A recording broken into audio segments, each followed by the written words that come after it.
So today's daf is daf Dalit. We're going to start on the bottom of daf Gimel and Beis, and you'll see two lines up before the end of the Amud. So we're talking about a sukkah, the schach of which is above 20 amma. That means the schach, at this moment in time, the sukkah is psula, it's invalid, and he comes now to be mamayik. So there shouldn't be 20 ammas of airspace between the ground and the schach. And what did he do? Bikorim ubik sasos. He puts pillows, mattresses, some sort of bedding, which is quite expensive. It's not something that you could just get rid of. And he puts it down on the bottom of the sukkah, which raises, so to speak, the ground level of the sukkah. And as mamayit, it diminishes the airspace inside the sukkah. Lo havi miut. It's not a valid miut. It does not constitute a miut. And therefore, the sukkah remains psula. And the reason for this is because the expensive nature of these karim and ksasos is such that he's not mevatel. So the key concept for us, as we begin daf Daled, is bittul. Bittul means that he wants this object to be part of the ground. But in this case that we're talking about, he certainly does not want it to be part of the ground because it's expensive. So he's going to definitely take it away. He may sit on these pillows inside the sukkah for a day or two, but then he's going to remove them because otherwise they get ruined and he's going to suffer a financial loss. And now we start the daf for today, daf dal. The afal gavda batlinu lekulu. Even if the man would make a declaration, you know what? I am being mavatal, these karim and ksasos. I want to keep them there for the entire 7 days of sukkah. Nevertheless, it's not considered a valid bittul to be machshir the sukkah. The sukkah remains an invalid sukkah. And why is that? Mishum debatla daitoitzel kolon. We have a principle that if a person makes a statement that reflects something that's unusual and something that is not the way normal people do it, then it's not considered valid. The Gemara uses this in Bab Metzia for a person who lost something at the bottom of the sea. And he says, no, I'm not Messiah. So the Gemara says, what are the chances that you're going to get a deep sea diver and find a little thing in the bottom of the sea? Here also, nobody would be mavatel, karim, and ksasos, which are very expensive. However, here are situations that we're about to learn where there is bittul. And if he has, let's say, straw, and straw could be used for many different things, but in this case, ubitlo, he puts it on the bottom floor of his sukkah, the ground of his sukkah, and he declares that they should be botel for 7 days of the chag. He's not going to take it out of the sukkah for 7 days. Then havi miut. In this case, it's a valid halachic recognized miut, which miut means again to diminish the airspace in the sukkah, and it's no longer 20 am.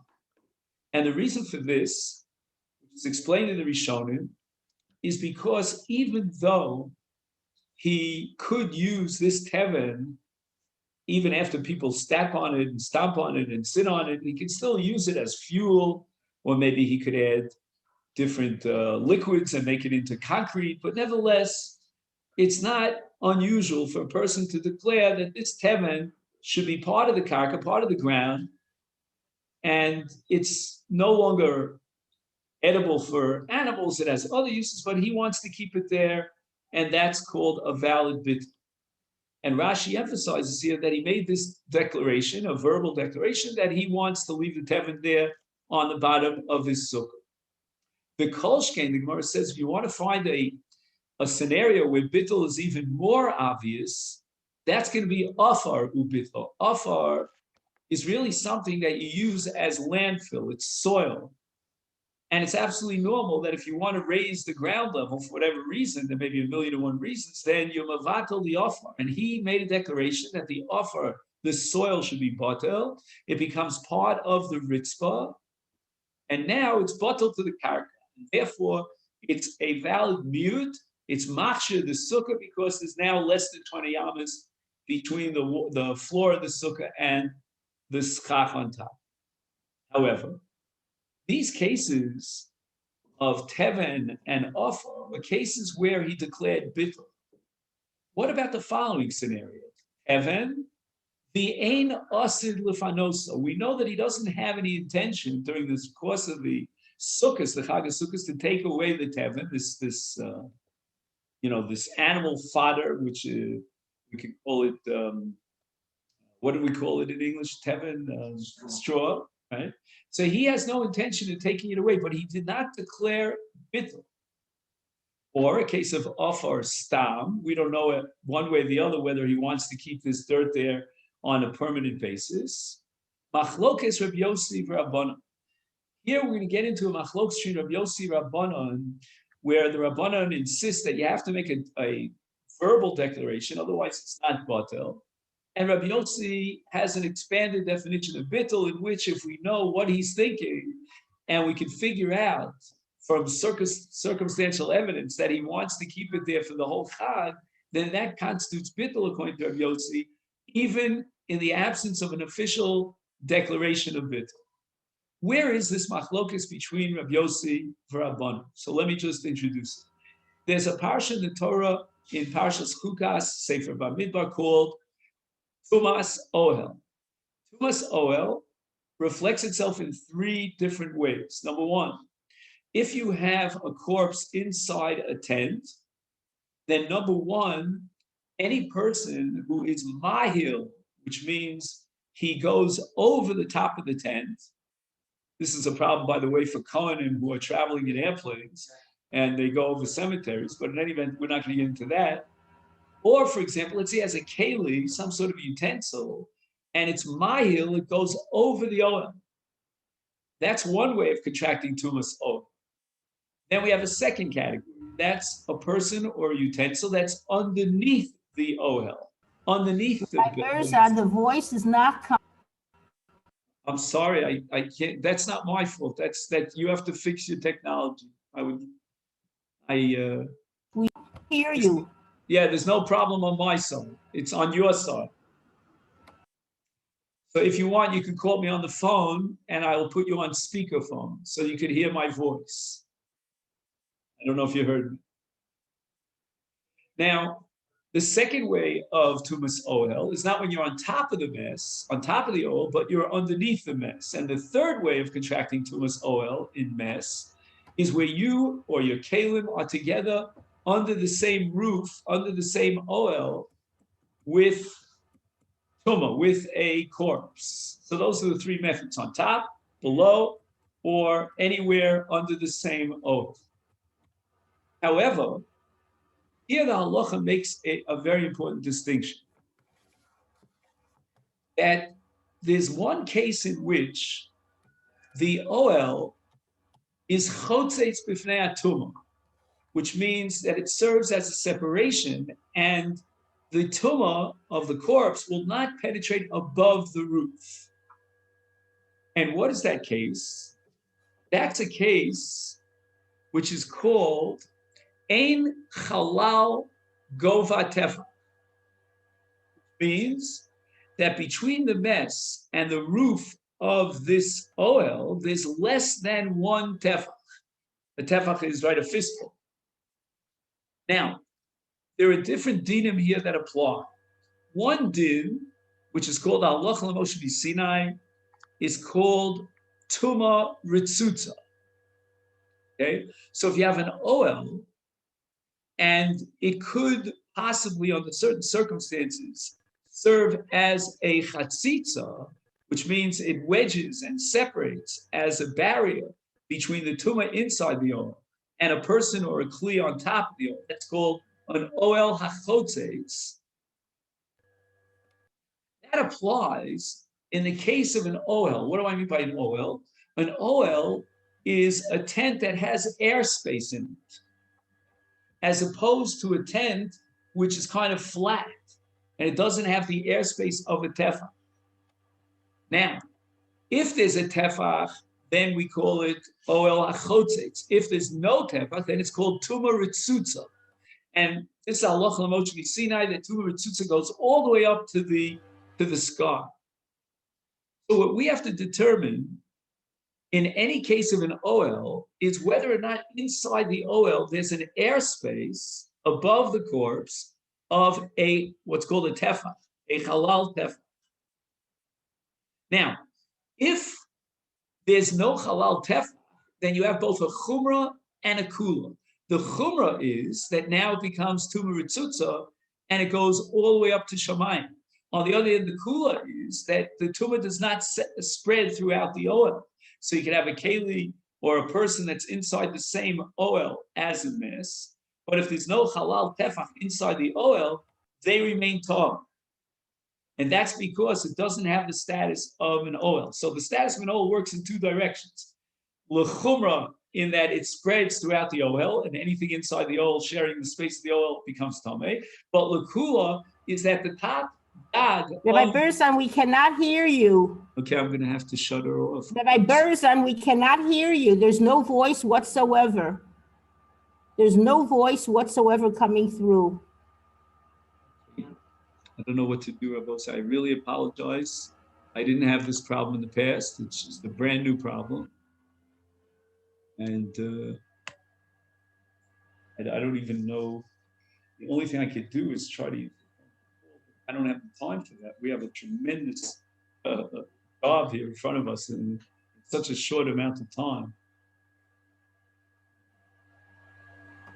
If anybody wants to, again, I'm not asking you, but if you want to volunteer, just to search in what's it called, contacts. So you look for something called ROC, R-O-C. Then you could give me and I'll try to call. Okay. So now Tnan, we have a Mishnah in the 15th chapter of Olos. Bayis shemiluhu teven otzroros. Now, what we're talking about is a bias, which obviously is an ohel. There's a dead body inside this bias. And by the way, even a gzayis min mes is metame, bitumas mes. And miluhu teven otzroros.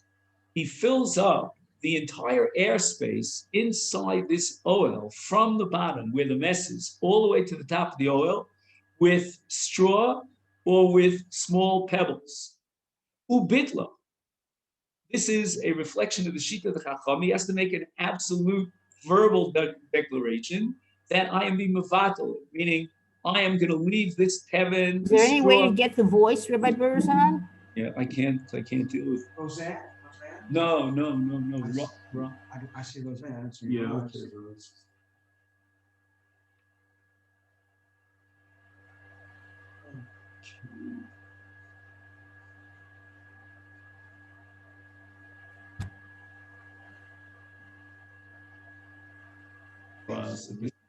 Yes.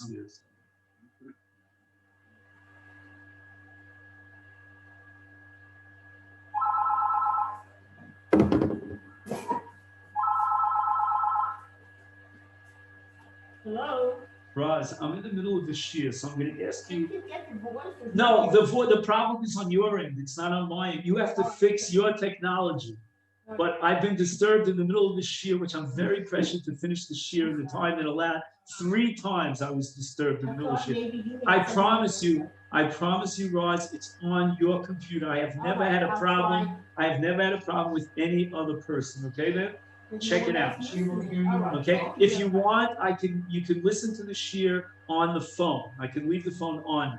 That's up to you. I'll leave the phone on. Okay.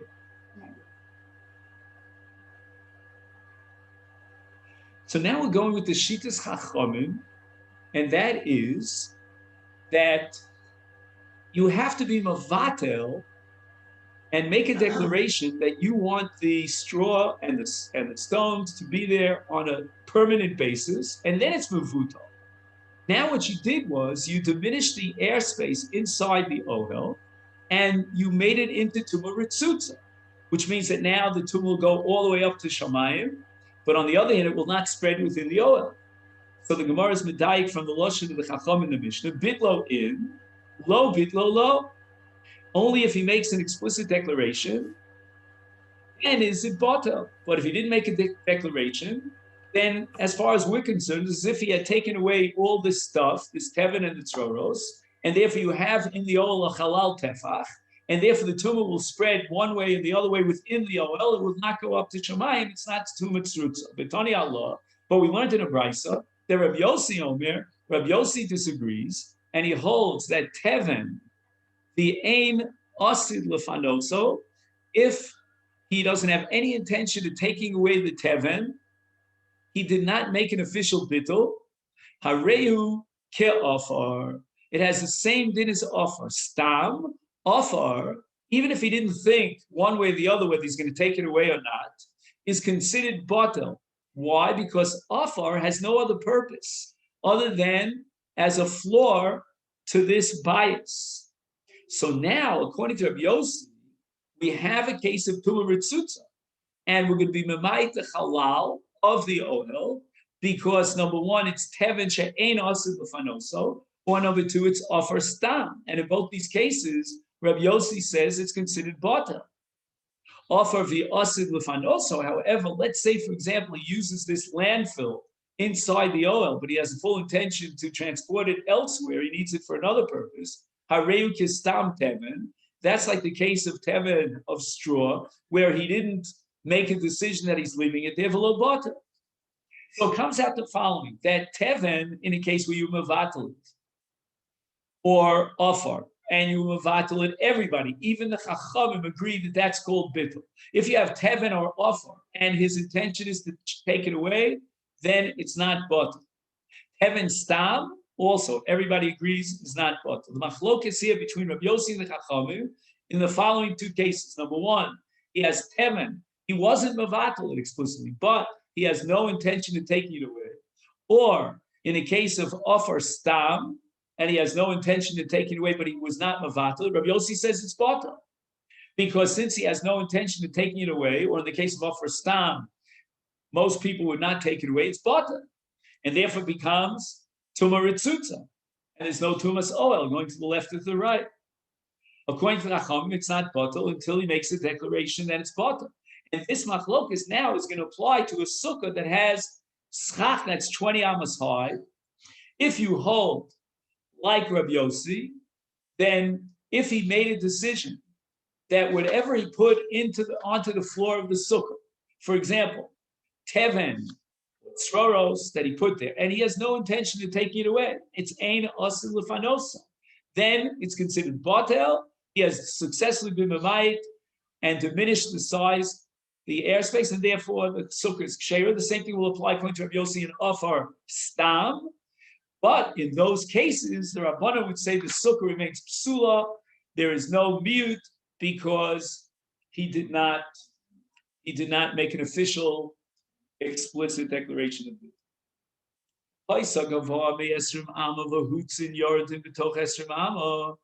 What happens in a case where the schach is above 20 amma? But he has different parts like the schach itself is made of branches, and the branches of the schach have Russian or hutzim.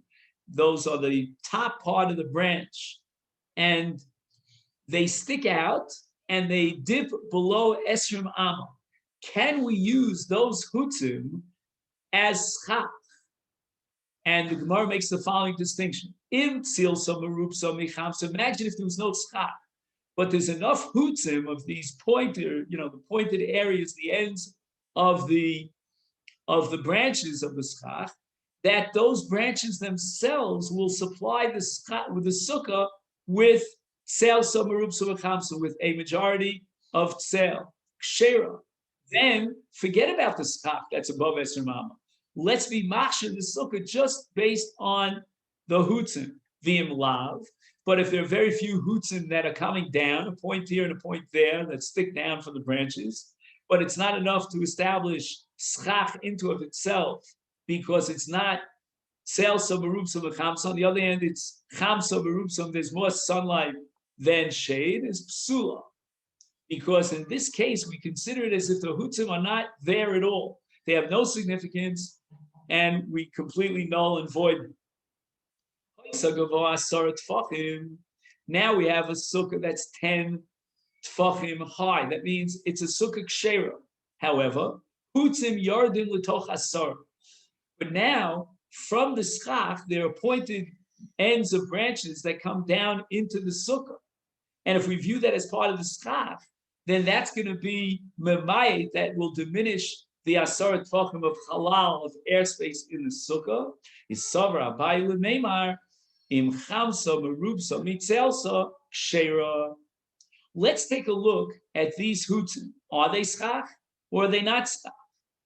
If it's Chamsa Merubsa Mitzelsa, they don't afford that much shade, then it's command to lessen them. It's as if they don't exist at all, which means that all I have is the schach on top.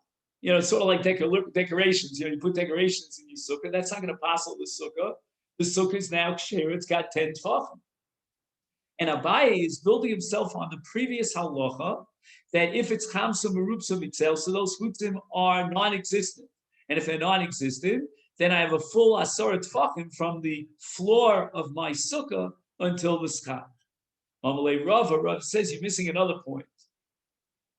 Adira srucha. There's another reason why this schach is possible and the sukkah is psula, and that's called dira srucha. Dira srucha is a Gemara that we're going to learn later on in this perek, and it has to do with hutzim, different parts of the schach that are very sharp, and they interfere with his ability to live and dwell comfortably in the sukkah. In the Hebrew, it's called potzim es mocho v'nokim es enom. It goes into his eyes, it pokes him in the head. And we need a sukkah that's re'uyah l'dira, that we can live in. And here we have a sukkah which is so uncomfortable because these hutzim are coming down. So you've got the barest minimum of a sukkah, says Rava. It's 10 tefachim high. The sukkah in and of itself is kshera, but you're not going to be able to live normally in that sukkah. It's very uncomfortable because the hutzim are coming down and poking you in the head or the eyes. The Sfas Emes, the great Ger Rebbe, says that this is a psul d'Rabbanan. On a d'oraisa level, the schach is kshera because it's above asara tfachim, but the Rabbanan possibly.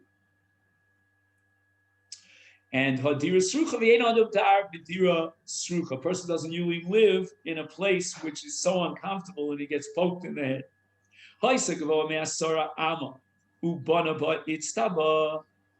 What happens is, again, he wants to be memayed his sukkah because the schach is above 20 amma, and he sets up an itztaba. An itztaba is like a platform, almost like a place where you sit. It's called in modern Hebrew a bima. And it's made of stone, and it's made of concrete, and it's quite permanent. And he wants to use that itztaba, that sort of a seat, as a mute. And that, because he wants to consider as if the floor of the sukkah rises up to the height of the itztaba, and that's mamayit the sukkah. It's no longer 20 amma high.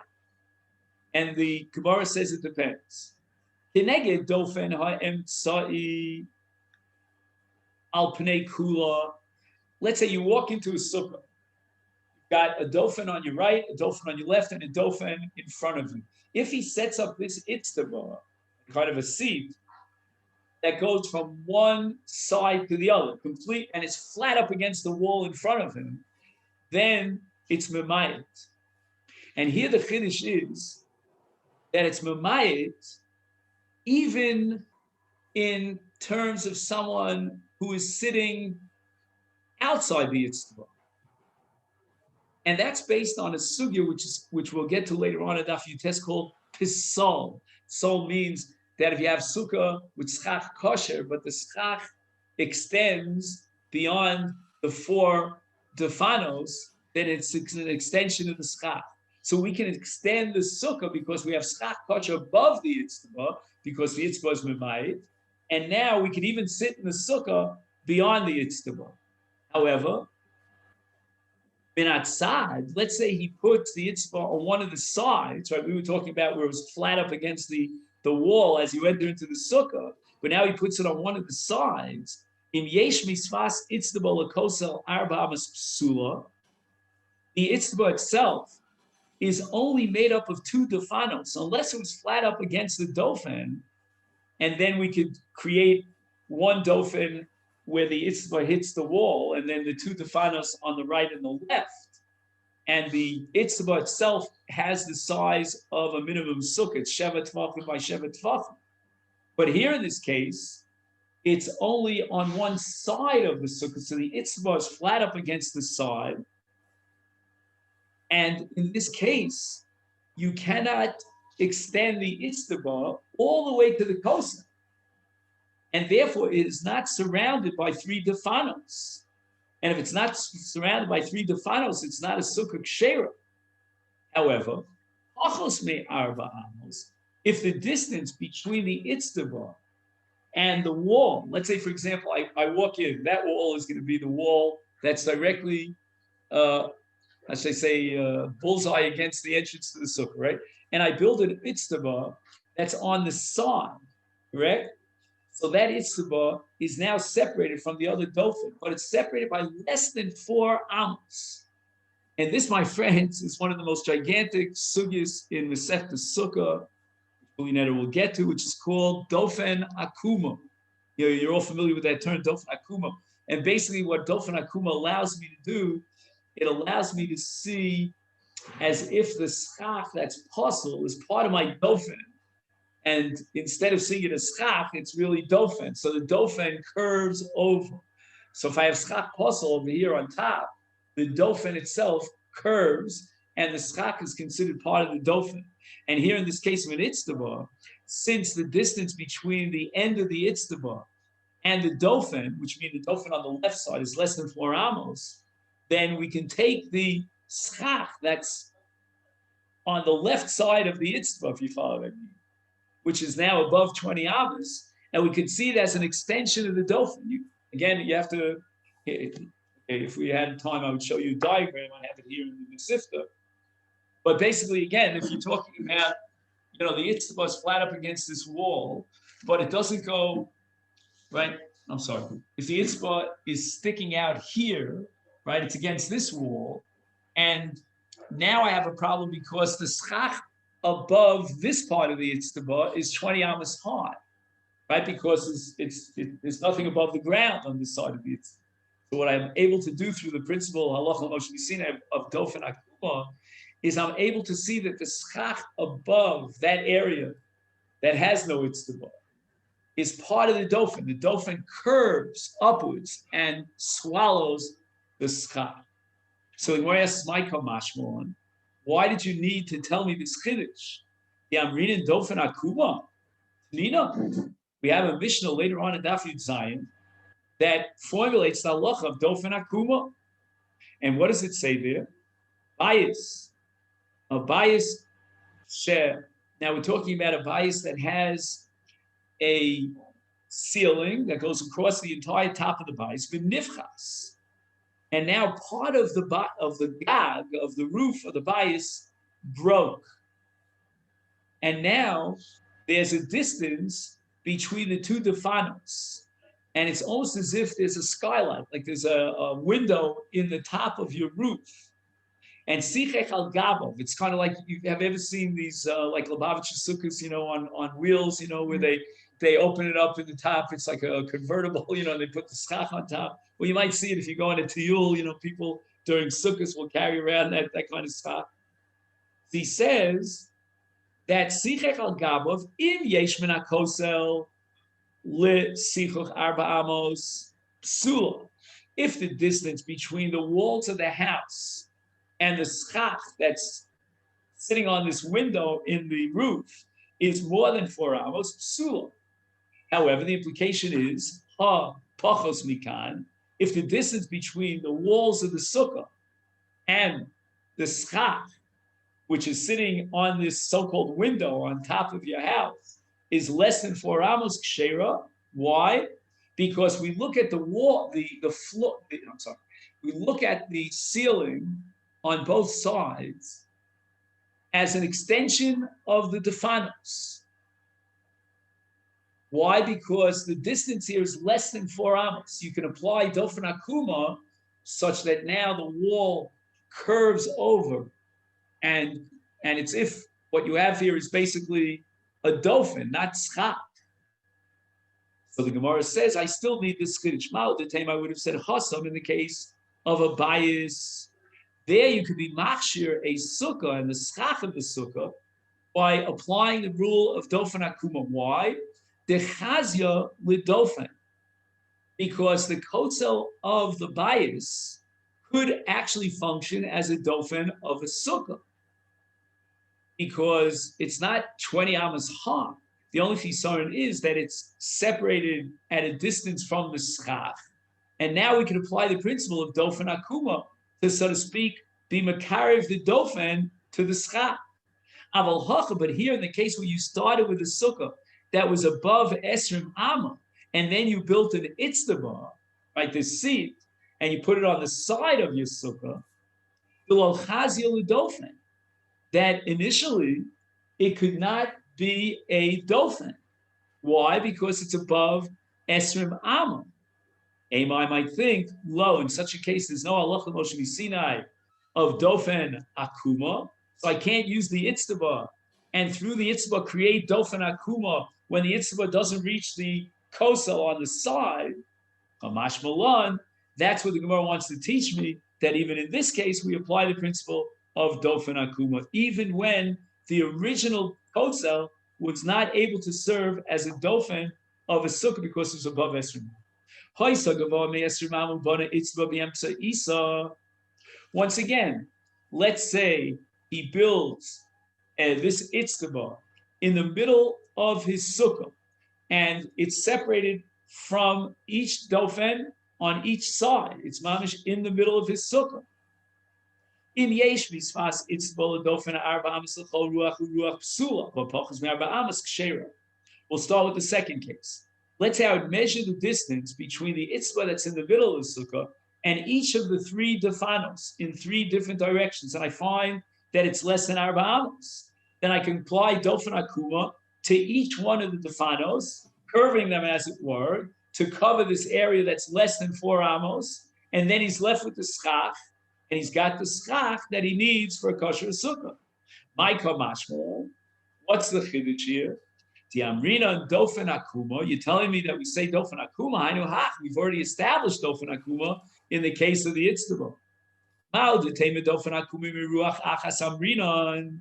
If you have an Itztaba that is separated on one side from the Dofen, so I'm only applying Dofen Akuma on one side. Aval kol ruach uruach, but if my Itztaba is in the middle of the sukkah, and now I have to measure 4 amos, less than 4 amos, by 3.9 amos in each direction. So I'm applying dofen akuma in 3 different defanos. Lo, I would have thought that already goes beyond the halacha Moshe seen the magic of dofen akuma. But mashmallah, no. Then on each dofen we can apply the principle of dofen akuma. And therefore, from what we know from dofen akuma about the case of Bais Shenifchas, and he puts schach on top of it, and we apply dofen akuma on each side, that's going to teach me that on every side I can apply dofen akuma. So again, the Mishnah is talking about a case, as we said before, where the bias was less than an esrim am. So it had, the walls of the house had a function as a dofen. But in our case of itztaba, there wasn't, to begin with, a kosel that could serve as a dofen. And now you're multiplying it on each side, 3 times dofen akuma. That's something that we wouldn't have known. Now we have the case of a sukkah that's less than 10 tefachim high. So we said that if there's not a halal in the sukkah of 10 tefachim, is v'chakak ba. Now what he does is he actually digs the ground in the middle of the sukkah, so that if he's standing in the middle of this little pit that he dug inside the sukkah, he now has a height of 10 tefachim above him. Once again, in Yech mispas chakak v'lakosel shloshet tefachim psula. However, on the top of Naftalit of Bates, pachus mitzloshet tefachim kshera. Now we're introducing another principle in Hilchos Sukkah that's going to occupy our minds as we go through the Masechta, and that's called lavud. And what lavud means is that you can attach 2 things if the space, the distance between them is less than 3 tefachim. But here we have a case of a sukkah that he dug inside the sukkah to be mashlim for the asar tefachim. And now we're saying the following. If the distance between the sfas hachakak, meaning the outer lip of this digging to the kosel, is less than 3 tefachim, then it's kshera. But if it's more than 3 tefachim, it's psula. In other words, we cannot create a tziruf between the defanos and the sukkah itself, which is only inside this little digging that he dug, if we can attach them together with pachos, the gimel tefachim.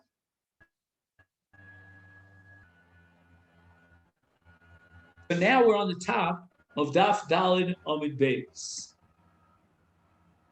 Maishna Hasan. Why is it that with regard to the Itztaba case, the critical number and the distance, the Amrit, was pachos mi'arba tefachim? Mi'arba amos. And in the case of the Itztaba, we measured the distance between the end of the Itztaba and the kosel, and if it was less than 4 amos, that was fine. Keep in mind, there's 6 tefachim in each amo. But here in the case of chakak, where he digs inside the sukkah, the Amrit, you're telling me pachos mishlosha tefachim. We must require the din of lavud, and lavud means that you need 3 tefachim, less than 3 tefachim.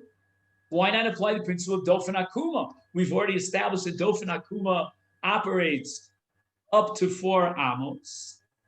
Hasam, in the case of Itztaba, you started with a sukkah that was above Esrim Amma.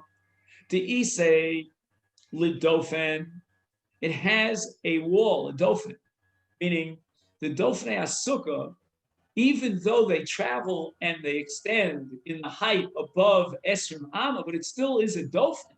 We don't deny its status as a dofen.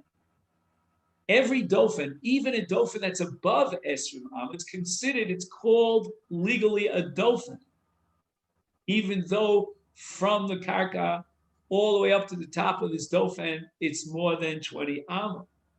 And therefore, pachos mi'arba amma sagi. Now, if you want to be machshir your sukkah, as long as you can apply the principle of dofen akuma to a kosa that is a valid dofen for a sukkah, then we're going to use the measurement of 3.9 amos. But here in the case of chakak, we don't have a sukkah to begin with. We have no defanos because the dofen is less than 10 tvachim high. So you want to create a new dofen. How do you create a new dofen? Well, halacha Moshe Visina of dofen akuma is not going to help you because dofen akuma only operates when you start with a dofen. Here you don't have a dofen to begin with. You've got 9 tvachim of a dofen. That's not a dofen at all. What we can do is apply the din of lavud, and we can attach this kosel to the sides of the pit that he dug inside the kosel. How do we achieve that goal of attaching the dofen, which let's say is 8 tefachim, to the 2 tefachim that's inside this chakak, this digging? That's through the principle of lavud. Pachos mishlosha tefachim in ilo lo. But to establish that halacha of lavud, we need less than 3 tefachim. Paisa gavoa me esrim amo. Ubana ba'amud shu gavoa asar tefachim the yeshbo hefsher sukkah. You have a sukkah that's above esrim amo, and now he builds in the middle of his sukkah a pillar. That pillar has the dimensions of a sukkah. What does that mean? It's 10 tefachim high, and now from the top of this pillar up until the schach is less than 20 amma. Not only that, but the pillar itself on the top, if you would measure its length and width, it's got 7 tefachim plus times 7 tefachim plus 7 by 7. Now the problem is that the distance between this pillar and the defanos of the sukkah is such that we can't even apply the principle of dofen akuma. So how can you possibly salvage and qualify this sukkah? comes along Abai with what I call a chiddush. Savar Abai lemeimar god asik mechitzah. This is a principle in the laws of mechitzos. We learned it in Hilchos Shabbos. We learned it in Masechet Eruvin, which allows me to create imaginary mechitzos. Once I have mechitzos, this amud is 10 tvachim high, and therefore it has on all of its sides mechitzos. Again, you don't see mechitzos, because what you're looking at with your eyes is a physical pillar. However, we could imagine that all the outside sides of this amud are extending upwards all the way to the top of the sukkah. And this is called halacha l'moshe b'sina of go to asik mechitzas. Asik means to pull it up. There's another principle called go to achis, which is to pull it down. So this mechitza of the outer part of the pillar, which is asar tfachim, and it's considered a mechitza, then the mechitza goes all the way up to the top, all the way to the heavens, as if there were mechitzas going all the way up from the pillar and on. And that's considered god asik mechitzos, where Moshe, we pull up the mechitzos upwards. And Abai holds that here too, we can be machshir based on the Rosh HaAmud, the top of the Amud, because the top of the Amud has mechitzos, and it has the width that we need, the space of 7 tefachim by 7 tefachim. And he's going to pull up the mechitzos from the Amud all the way up to the top. And it's considered as if these mechitzos are defanos. And now this Amud, according to Abaye, becomes a sukkah kshera, because it has defanos and there's schach on top of it. Why is there schach on top of it? Because the distance between the top of the pillar and the schach is less than 20 amma. You know, as if you go on the floor around the amud, that's not a sukkah because the schach is above Esrim amma. But on top of the amud, since the amud is 10 tefachim high, therefore that's considered a sukkah. Amalei Rava says no. Even though go to asik mechitzos says halacha l'moshe b'sinai, and it applies in many different contexts. For example, in Shabbos we can create a rishus hayochid based on go to asik mechitzos, and in Eruvin we can make it into rishus hayochid for Eruvin. But as far as sukkah is concerned, no. Be'inon mechitzos hanikaros bileka. The halacha l'moshe b'sinai of go to asik mechitzos has no application to sukkah, because in sukkah we need mechitzos nikaros, meaning mechitzos that we can see with our own eyes. And what do we see above the top of the amud?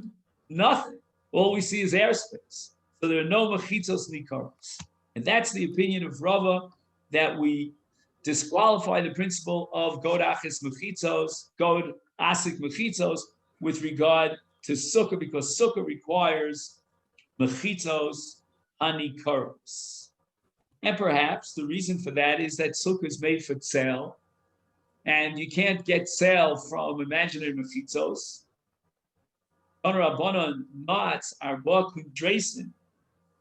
This is kind of like if you date yourself back to the time when they used to have these makeshift chuppahs. There were 4 poles that were held by 4 different people on 4 sides, 4 corners, and on top they would put a chuppah. So here he puts schach on top, and the schach is being held by 4 simple poles. Rabbi Yaakov machshir v'chachamim posim. So Rabbi Yaakov says this is kosher, and Rabbi Yaakov seems to apply the principle of go to achis mechitzos, that he's imagining, mechitzos that you can't see with your eye. And chachamim disqualify the sukkah because where are your defanos? And the kundrasim are just simple thin poles that go vertically up. I mean, where's your dofin? Rav Huna machlokes al sfas hagam. Rav Huna says the only way you can begin to understand Rabbi Yaakov Chita, that arba kundrasim could be kosher, that's only if it's located on top of a roof. And therefore, we're going to apply god asik mechitzos to the mechitzos of the house that's below these kundrasim, this chupedika sukkah. Rabbi Yaakov Sover Amin and Godasik Mechitzos, that the principle Godasik Mechitzos applies even to sukkah. And we imagine that the walls of the house are climbing up all the way up to the schach. So the schach is now sitting on 4 defanos, and it's kosher. And that seems to reflect the sheet of Abaye that we learned earlier. Rabbanan Savri Lo reading Godasik Mechitzos. Right? We need to see the sukkah, the mechitzos. We need mechitzos nikaros in sukkah, and I don't see any mechitzos here that take me from the kundrasim all the way up to the schach. Islam reading Godasim mechitzos. Avol be emtza hagag l'divrei hakol psula. If he had set up these 4 poles in the middle of the roof, then even Rabbi Yaakov would have to admit that this sukkah is invalid because there are no mechitzos from the outer walls of the bayis that go all the way up to the schach, because he built his kudrasim with the schach in the middle of the gag. Rav Nachman Omar, he disagrees. Rav Huna, the emta gag machlokes. The machlokes here between Rabbi Yaakov and Rav Banan is about this very case that, according to Rav Huna, is out of the picture, namely where he built a kuntrasim with the schach on top of it in the middle of his sukkah. And we're talking about a case where the rocha is what's called a tefach al tefach, which means that these are not thin poles, they're thick poles. And the thickness of the pole is tefach, it's a square tefach. Could be in a rectangular, it's got a tefach by a tefach. And therefore, Rabbi Yaakov is going to apply Godasik Mechitzos not based on the walls of the house, but based on the kuntrasim themselves. The kuntrasim themselves are functioning here as mechitzos. Why? Because the minimum size of a mechitza is tefach by tefach. And the Chachamim say that we cannot be machshav this sukkah unless it has at least a minimum of 2 full mechitzos. We can allow the third mechitza to be a tefach, but you cannot have 4 mechitzos, 4 defanos of a sukkah, each one only a tefach. And Rav Nachman now explains that the machlokes between Rav Yaakov and the Chachamim is in a case where these kuntrasim are in the middle of the sukkah, and the mechitzas of the bayis are not underneath the schach, underneath the kuntrasim. We cannot apply godasik mechitzos. And now the Gemara says, okay, fine. You're telling me that the machlokes is because the mechitzas of the bayis are completely out of the picture because the kuntrasim were set up in the middle of the gag. What we don't know is the emtzad gag machlokes. We know that Rav Nachman said that the machlokes Rav Yaakov and Chacham apply where he set up the kuntrasim in the middle of the gag. Aval al spas hagag. What would be the deal if the kuntrasim, according to Rav Nachman, were on the 4 corners of the roof, not in the middle of the roof? Which, according to Rav Huna, was exactly the machlokus between Rav Yaakov and Rabbanan. But Rav Nachman said the machlokus is when the kuntrasim was set up in the middle of the roof. Maybe the halacha would change, and in a case where the kuntrasim are on the 4 sides, the outer sides parallel to the outer walls of the bayis, then l'divrei hakol kshera. And even the Chachamim would agree that we apply the principle of go to asik mechitzos, and we take the mechitzos of the bayis, and we extend them all the way up to the schach. O dilma, should we say no? Bein bazu, machlokes, meaning the chiddush of Nachman against Rav Huna is only in terms of the extent and the scope to which Rav Yaakov was willing to be machshir the sukkah. And he said 2 halachos. Rav Yaakov said, number 1, we could use godasik mechitzos in the case where the gag, the kuntrasim on the 4 outer corners of the gag. That's something that the Rabbanan would reject. And number 2, Rav Yaakov had another chiddush that even if you have 4 defanos, each dofen is made of 1 tefach, that's enough to qualify. The Chacham rejected. They need 2 full defanos, And then the third dolphin could be a tefach. Teku, and the Gemara leaves this as an unanswered question. Now the Gemara is going to raise an objection to Rav Huna. Meisvei, we learned in a brisa, not arba kundresin ba'aretz, v'sichech al gabon, Rabbi Yaakov machshiv v'chachamim poslim. Now wait a second. He set up the kuntresim on the ground, right? This is what do they call that? Not a pergola. Yeah, there's a word for it in modern English, where you just set up like you have 4 poles and some sort of covering on top. An arbor, perhaps? What do you call it? An arbor? Oh, it's called an arbor? I didn't know. I had a different word in mind, but I can't remember. Anyway, so now the Shita of Rabbi Yaakov, as recorded in this brisa, is that the Sukkah is a Sukkah Kshera. How can it be a Sukkah Kshera according to Rav Huna?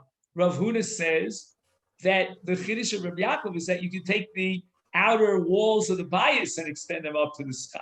But here you set it up on the ground itself. There are no walls of a house. But Eretz the Be'emtza Gag Dami, the case where he sets up the Kuntresim on the ground, is exactly equivalent to the case where he sets up the Kuntresim in the middle of the Gag. And nevertheless, Ukam Machshir Rabbi Yaakov is Tiyuvta, the Rav Huna Tiyuvta. In other words, you must assume, this is proof positive to support Rav Nachman, that Rabbi Yaakov went ahead and he was machadesh that the kuntresim themselves, the kuntresim, because they have a tefach by a tefach, each one of them, they serve as your defanim. The Od, now the Gemara continues to analyze this brisa and again throw out a kasha here against Rav Huna, second kasha against Rav Huna. The Emsa who the pligi, the brisa seems to assume that the machlok is conforming, and Rabbi Yaakov only applies to the case of Emsa. Aval Svas Hagag Divrei Kol Kshera. From the fact that he formulates and records this machlokas in a case where he put the kuntresim down on the ground, it would apply that had he put him on the gag, everybody would get his Kshera. Is lema, shall we say, to have a tshuvta to Rav Huna petarte. Now we have a double kash, a double pircha on Rav Huna in both counts. In other words, Rav Huna, number one, said that the Emsa Gag is divrei kol psula. The Brisa says, ala oretz, Rabbi Yaakov is machshir. And furthermore, Rav Huna had said that if it's on the Sfas Gag, that's the case where we have machlokas Rav Yaakov and Chachamim. Here, by implication, the Brisa seems to imply that if it was on the Sfas Hagag, even the Chachamim would apply the principle of God, Asik Mechitzos, they would be Machshel the Sukkah, Amalacha Rav Huna. So Rav Huna responds, and now Rav Huna is defending himself against the second Kash. Pligi B'Emtza Hagag, for Hu Adin al Sfas Hagag. In truth, the Brisa could have formulated a machlok between Rav Yaakov, and the Chachamim, even in the case of a sukkah on top of a gag, meaning the 4 corners of the gag. Behind the komifni, so you'll ask me, why didn't the Brisa mention that? Why did the Brisa focus all its attention on Emtza Gag, which is the case of the Aretz, because the Aretz is like the Emtza Gag? The answer is Lo Dicha Kocho de Rabbi Yaakov. The Gemara wanted to show how far Rabbi Yaakov would go, Lekula, to be machshir, that he would be machshir even in the middle of the gag. So that was a big chiddush that the Brisa wanted to tell me about emtza gag. But the truth is that as far as the Rabbanan are concerned, it's quite possible that, and this would support Rav Huna, that in emtza gag, everybody would agree it's possible, but the reason why he wanted to tell you this case of Emtza Gag is to tell you to what extent Rabbi Yaakov is Mekil and he's Machshir the Sukkah, even if the Kuntresim are the Emtza Gag and you don't have Defanos at all, except for these Defanos of the Kuntresim.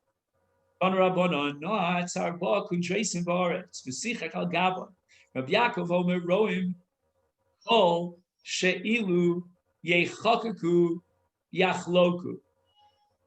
What we do in this case, where he set up 4 kuntresim on the ground. Now, these kuntresim that we're talking about now are not square or rectangular, but rather they're round. And he puts schach on top of the kuntresim. And Rabbi Yaakov says that maybe because of the schach on top of the kuntresim, we could have perhaps a sukkah kshera. How so? How would we accomplish such a goal? And the answer is Roim. I'll read it with the commentary here. Roim kol kuntresim ovim kol kach.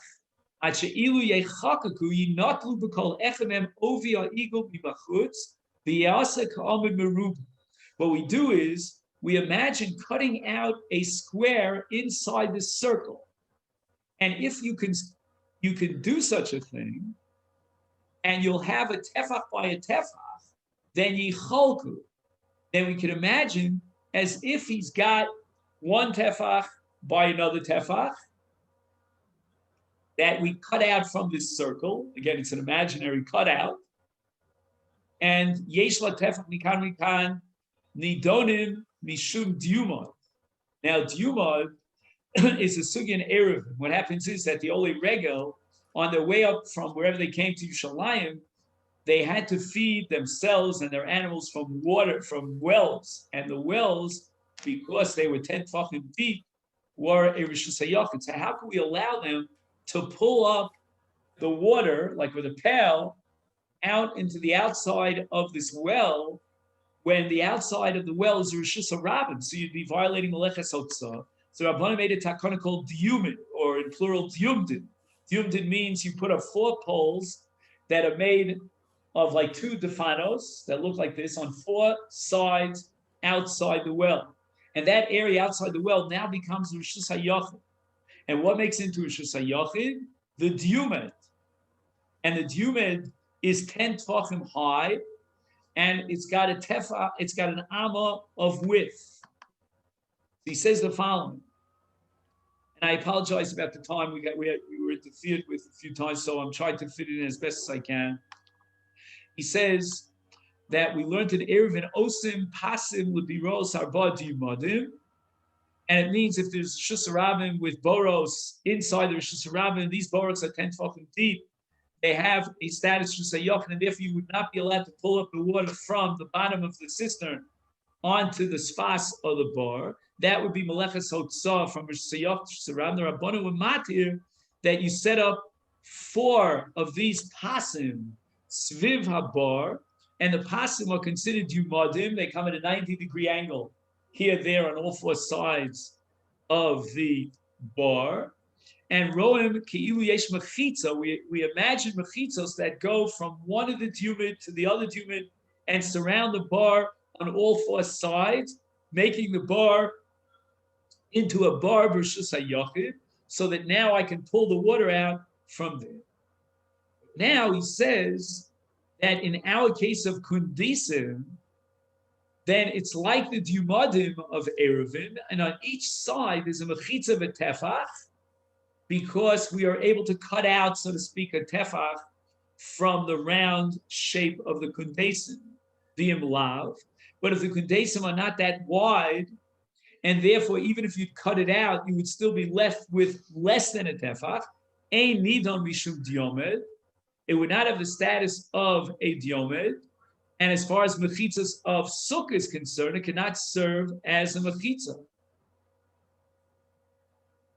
Now again, in terms of Erevin, for the halacha pasi biros, in a case where you have an amma on each side, that could be good enough. But in the case of kundresim of a sukkah, they're not so thick.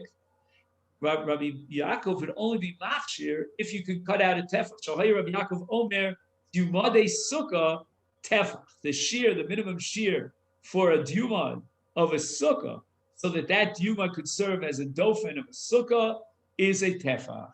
Chachamim Omrim, they say, Ad shiyu shtayim kil chasan, we need a shear of 2 defanos that have a full-fledged wall and a dofen, and they are wide and long on each side, and then dofen shlishis afilu tefach.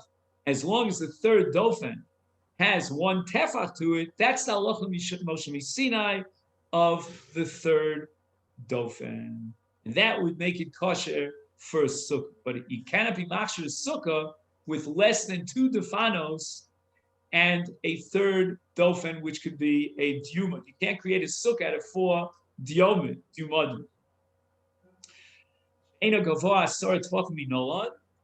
How do we know that if a sukkah is less than 10 tefachim high, if the dofen of the sukkah, and therefore the airspace of the sukkah, is less than 10 tefachim high as possible?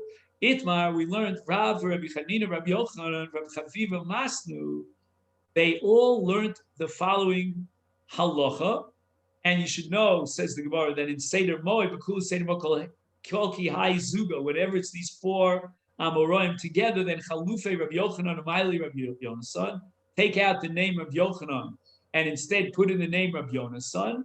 And what do they all say?